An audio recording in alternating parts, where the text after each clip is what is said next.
That is a level of local control that's being stripped away.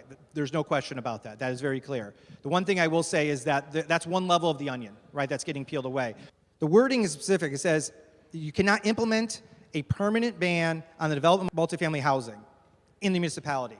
So when I think of in the municipality, I'm thinking in general in the municipality. There's an industrial zone somewhere in that municipality.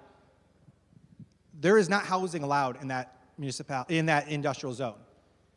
So the wording of this makes me think, and again, I'm not a lawyer, makes me think that that might be a problem in that industrial zone, where now all of a sudden we can't ban that housing, so now a housing can be built in that industrial zone. Can I get a definition of multifamily housing? Any housing with 3 or more units. Now we've added the word duplexes to this also, to this bill. The word permanent was taken out of the original language, and we're only talking about a temporary ban. If there is a time frame within the ordinance or bill passed within the local municipality, is that what triggers it to be a temporary? So if they didn't say have a time frame on their quote-unquote ban of multifamily housing, then is that okay for that municipality to do? Through you, Mr. Speaker. A temporary ban would be any ban with a sunset provision. Thank you. I really appreciate this. This is a conversation we had, on the floor, but also afterwards about making sure that places like within a municipality that are like an industrial zone that traditionally wouldn't have any housing in general in, let alone multifamily housing, the word permanent was kind of